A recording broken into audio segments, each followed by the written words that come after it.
છે કે અહીંયા રિપેરિંગ કરવામાં આવતું હતું, અરજીઓ કરવામાં આવી, પરંતુ ન આ બ્રિજને બંધ કરવામાં આવ્યો કે પછી તરત નવો ને નવો બનાવવામાં ન આવ્યો, કારણ કે પોતે મંત્રી અને સચિવ જ જો એવું કહેતા હોય કે ડિઝાઇનિંગમાં ટાઈમ લાગે છે, પછી ટેન્ડરિંગ પ્રક્રિયા કરવામાં આવે છે, એટલે કે કોઈ પણ કામ મંજૂર થાય એ બધી પ્રોસેસને 2 થી 3 વર્ષનો સમય તો માત્ર ટેન્ડરિંગ પ્રક્રિયા, મંજૂરી, બજેટ ફાળવવું, કોને ટેન્ડર આપવું, કેવી ડિઝાઇન રાખવી એમાં લાગી જતો હોય છે. 2022થી આ બ્રિજ જર્જરિત હતો. રજૂઆતો કરવામાં આવતી હતી કે આ બ્રિજ જર્જરિત છે, શું ખરેખર અહીંયા યોગ્ય રીતે રિપેરિંગ કરવામાં આવ્યું હોત અને દર વર્ષે જો સમયાંતરે રિપેરિંગ કરવામાં આવ્યું હોત તો કદાચ આ મોટી દુર્ઘટના આજે કુણાલ ટાળી શકાઈ હોત. પરંતુ જ્યારે ધ્યાનમાં લેવામાં ન આવ્યું, કલેક્ટરને અરજી કરવામાં આવી, સ્થાનિક નેતાઓને પણ અરજી કરવામાં આવી, શા માટે કોઈને રસ ન હતો? અને આ બ્રિજ જ્યારે તૂટી પડ્યો ત્યારે એવું લાગી રહ્યું છે કે રિપેરિંગ કરવામાં, સમારકામ કરવામાં પણ ભ્રષ્ટાચાર જ આચરવામાં આવ્યો છે.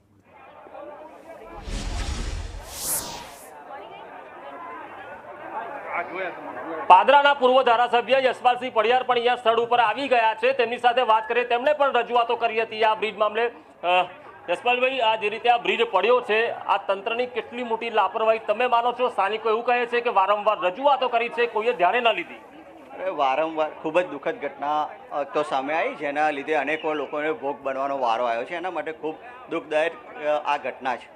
સાથે છેલ્લા 6-7 વર્ષથી સતત ત્યાં સુધી કે 2020માં તો માનનીય સ્વર્ગસ્થ વિજયભાઈ રૂપાણી અને નીતિનભાઈ પાસે માર્ગ મકાન વિભાગ હતો. એટલે મેં કીધું કે ભાઈ, તો પાદરામાં તમને કોંગ્રેસના એમએલએથી તકલીફ હોય તો હું મારા પદ પરથી પણ રાજીનામું આપવા માટે તૈયાર છું, પરંતુ પાદરાની જનતાના જે પ્રાણ પ્રશ્નો છે એ કામો તમે મંજૂર કરો. આ રોડનું, બ્રિજનું કામ તમે મંજૂર કરો, રોડનું કામ તમે મંજૂર કરો. ફક્ત ને ફક્ત થીંગરા મારીને, મરામત કરીને ક્યાં સુધી ચલો છો? તેમ છતાં પણ એ લોકોએ ધ્યાન ના લીધું. એટલા માટે મેં મારા પદ પરથી રાજીનામું આપવાની તૈયારી બતાવી કે ધારાસભ્ય પદથી હું કદાચ નડતો હોય કોંગ્રેસનો ધારાસભ્ય, તો હું ધારાસભ્ય પદ પરથી રાજીનામું આપી દઉં છું, પણ આ કામો બધા તમે કરાવડાવો. ત્યાં વડોદરા માર્ગ વિકાસ પાસે સ્ટ્રક્ચર ટેબ્લેટ રિપોર્ટ મેં માગ્યો લેખિતમાં, અને લેખિતમાં બ્રિજ બંધ કરવાની પણ અમે માંગણી છે. એની તમારી બધી જ ચેનલો એની સાક્ષી છે. પાદરાના જે પણ તમારા રિપોર્ટર છે બધા જ એના સાક્ષી છે. અહીંના યુવાનોએ આંદોલન કર્યું કે ભાઈ બ્રિજ બંધ કરો.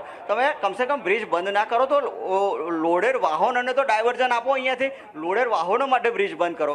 તેમ છતાં પણ સ્ટ્રક્ચર સ્ટેબિલિટી રિપોર્ટ પણ અમને ના આપ્યો, અને તેમ છતાં પણ એમના મનમાની ચલવીને અથવા તો સરકાર સતત આટલા બેદરકારી દાખવીને, અધિકારીઓ બેદરકારી દાખવીને આજે આ સામાન્ય અને નિર્દોષ લોકો કે એમને આજે આ ભોગ બનવાનો વારો આવ્યો છે. એટલે તાત્કાલિક ધોરણે નૈતિકતા સ્વીકારે કે આવી ઘટનાઓ ગુજરાત ક્યાં સુધી તમારી સામે જોશે. તક્ષશિલા થાય, તમારી પાસે સીડી ના હોય ટેકનોલોજીની, અને વાતો મોટી. વડોદરા બોટકાંડ થાય ત્યારે તમારી પાસે ટેકનોલોજી ના હોય કે એ બાળકોને ભૂલકાને બચાવી શકીએ. આજે આ ટેકનોલોજી તમે જો સેનાને બોલાવી શકતા હોય, સેનાના હેલિકોપ્ટરથી જો રેસ્ક્યુ કર્યું હોય તો તાત્કાલિક ધોરણે ઘણા લોકોનો જીવ પણ બચી શકે. ડબાઈ ગયા તો આપણે એને લગ લગાવીને, સ્થાનિક તરવાઈઓ જ્યારે અહીંયા આવે છે, સ્થાનિક સરવાઈઓ 8 થી 10 લોકોને રેસ્ક્યુ કરવાની વાત કરે છે, તો ત્યાં સુધી જો મદદ સેનાની પણ લીધી હોત તો કદાચ ઘણા લોકોના જીવ બચી શક્યા હોત. પણ કેટલા વર્ષની વાત છે? તમે જે રજૂઆતો કરી એ કેટલા વર્ષ સુધી રજૂઆતો કરી? સતત 2017થી લઈને 2020માં જ્યારે એ લોકોએ આ બાબતે ગંભીર 8 વર્ષથી સતત 8 વર્ષથી તો સતત હું રજૂઆતો કરું છું. એની અગાઉ અહીંના સ્થાનિક યુવાનો અને તમામ લોકો ખૂબ આંદોલનો કરે છે. 7-8 વર્ષની વાત છે, આ નવી અત્યારની વાત નથી. 6 વર્ષ પહેલાં તો એવું કીધું કે બ્રિજ બંધ કરી દો, કમસે કમ ના બ્રેન્ચ કરો તો લોડેડ વાહનો માટે બંધ કરો. તમને પ્રાથમિક માહિતી શું મળી છે? કેટલા લોકો અંદર ડૂબ્યા છે કે તણાયા છે? કેટલા વાહનો હતા? સૌ પ્રથમ તો અહીંયા જે સ્થાનિક છોકરાઓ હતા એ અહીંયા પહોંચી ગયા હતા.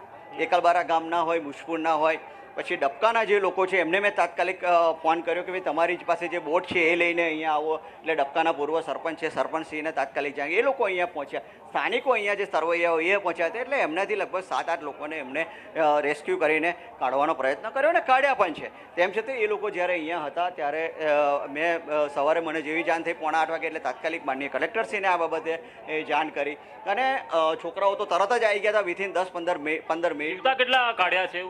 એ જે છોકરાઓએ કાઢ્યા છે ને એ બધા લોકોને હેમકેમ જીવતા બહાર કાઢ્યા. 9 લોકોના મોત થયા છે એવું ગ્રામજનો કહે છે. એ અત્યારે જે લોકો ડબેલા હતા ને એમને જે અત્યારે આ લોકોએ કાઢ્યા છે એવા લોકોના મોત થયા છે. શરૂઆતમાં તો છોકરાઓ જે અહીંયા બધા સ્થાનિક લોકો આવી ગયા હતા, સ્થાનિક તરવાઈઓ, એમને આટલા લોકોને કાઢ્યા છે. આ બ્રિજ પરથી કેટલા વાહનો પસાર થતા હશે દૈનિક?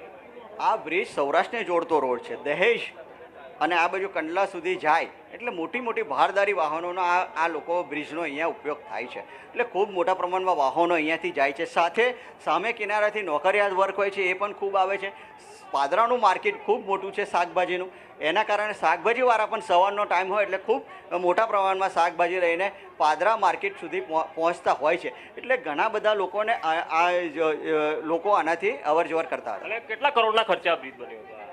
આ તો જે તે વખતે 81-84માં બન્યો હતો. જે તે વખત ભ્રષ્ટાચારની નીતિ હતી નહીં, એટલા માટે આજે 46-47 વર્ષ સુધી આ બ્રિજ ટકી રહ્યો.